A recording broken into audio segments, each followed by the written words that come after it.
Maybe just to mess with people, I just won't ever change my hat. I'll always just wear this hat and shirt, even if laundered. So they'll be like, this man never actually does change his clothes. Welcome back to another episode, sure, of From the Markives, random pulls. I'm just going to pull some discs out of a box that I have that usually should be on a shelf of mine and give you my thoughts and memories and have a little one-way chat, very casual, not like a normal review or anything. Some may be longer than others, and we'll just see what these physical media discs spark in my Swiss cheese memory. So first up, I'm going to do 4, is The Night Child.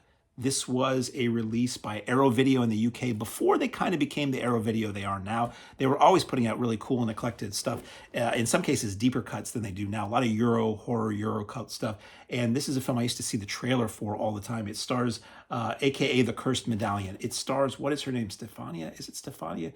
It is Nicoletta Elmi, who was in Who Saw Her Die, or as the review copy I got from Arrow said that had poor kerning, Who Saw Her Die, which sounded like it was about a sentient VW bug, and Bay of Blood, and she's briefly in Deep Red. She was in a lot of Italian stuff. She's in Demons.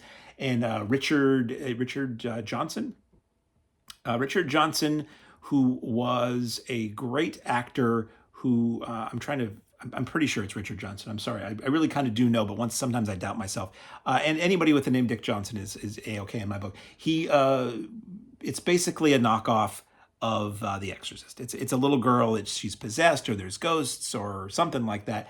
It's a good shocker. It's fun. It's Italian. This version it's 88 minutes. 2.0, you can listen to it in English or Italian with optional English subtitles, 1:85 aspect ratio. Again, this is like a lot of the stuff I have on DVD. There's probably a newer, better edition than this. This is just what I bought a long time ago. This had, let's see, Exorcism, Italian-style author and critic Paolo Zilati, filmmaker Luigi Cozzi, who I met at the Deep Red store in Rome a year or two ago, and screenwriter Antonio Tintori reflect on the brief boom in pasta possession movies, which rushed out of Rome in the wake of The Exorcist, original Italian and U.S. trailers, a booklet, and reversible sleeve. So yeah, this is just, it's an Italian horror movie that is fun. If you've never seen it, I do recommend it, even though I don't have a strong memory of it at this moment. Then we have Zorro, El Zorro, The Mask of Zorro. This illustrates that I do have mainstream films in my collection, and I do watch and enjoy them. I loved Zorro as a kid. I don't remember how I first saw Zorro. It was probably the old Walt Disney series in black and white that was airing in reruns or something like that. But I remember anytime I could pick up a stick, I was always making Z's on things. Thought it was cool. There was also a Filmation Zorro cartoon in the very early 80s. That's probably where I really knew Zorro from. It was a Zorro, Tarzan, and Lone Ranger. And it was cool. It was a cool, adventure cartoon for kids that featured just grown-ups. Didn't have any kid characters or animals that could talk, and that was pretty okay with me as a kid. And then I saw Zorro the Gay Blade, which I do love, the spoof of Zorro with George Hamilton on cable back in the early 80s. And then this came out, and it just looked good. Antonio Banderas as Zorro, yes please. Catherine Zeta-Jones, okay. Anthony Hopkins, yeah. So I bought this DVD, and it's I believe this was directed by the director of GoldenEye, Martin Campbell, and it's a great movie. I did not care for the sequel, unfortunately. I should probably watch that again. I remember seeing the sequel at a theater in my hometown. I had moved away, but I went to check out a movie there with my mother, I think. And I remember, maybe it might have been because there were people talking in the theater, or I didn't think the theater was that great. Maybe the screen was too small. But I remember thinking the sequel was not as good as the first one, which I really loved. It really gave me a nice Raiders of the Lost Ark vibe. So if you've never seen The Mask of Zorro, pretty highly recommend it. It's really pretty kick-ass film. Then we have, anything that's new, I'll always tell you in these, anything that's relatively recent that I got as a review copy for doing this YouTube show, this public access show that I do. Anything like this I'm not going to talk much about, because there is probably a 8 to 20 minute video of me rambling about it. Monkey Kung Fu from 88 Films. 88 Films does a great job.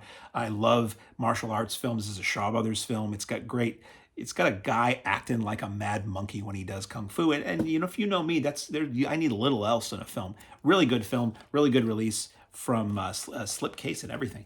Slipcase, again, look at the full video, look up Monkey Kung Fu, go to my YouTube channel, go find the little magnifying glass, and you can see everything I have to say about it. But it's a lot of fun. If it's in this box, if I talk about it in one of these videos, unless I randomly pull out a disc that I have somehow not watched, because there is I have my keeper shelves, and then I have a troublingly full shelf of discs that I haven't watched yet. It's possible I'll pull out one that I haven't watched, but for the most part, these are ones I've seen. So, last one.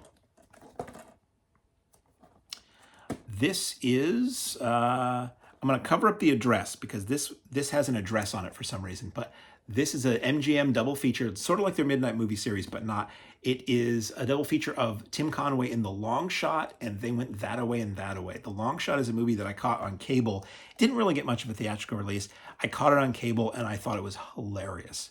And it's a movie I've always loved, and I've always made sure that I have a physical copy of it because it's so funny and nobody knows it. And it's not the kind of thing to get a lot of re-releases because Tim Conway, while a genius who cracks me up endlessly, doesn't get a ton of like love in the popular consciousness anymore. So I don't see a lot of like upcoming Tim Conway Blu-rays and 4Ks coming out. So I'm retaining this.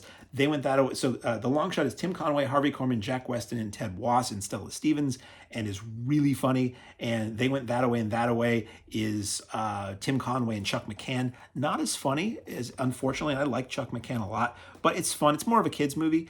The Long Shot is about a bunch of guys who seemingly get a tip on a horse. They're all gamblers who are in arrears. I like to say arrears because it sounds dirty. And they're betting on a horse and they get involved with bad guys and wild women and all this other stuff. It's a PG comedy, and I think it's incredibly funny. Everybody in it is incredibly funny. Jonathan Winter's in it. He's incredibly funny. I mean, he's always incredibly funny. That is from 80, let's see, that is from 85. They Went That Away and That Away is from 78. The special features on these are just the trailer, which is fine. I don't really need a lot of special features on these.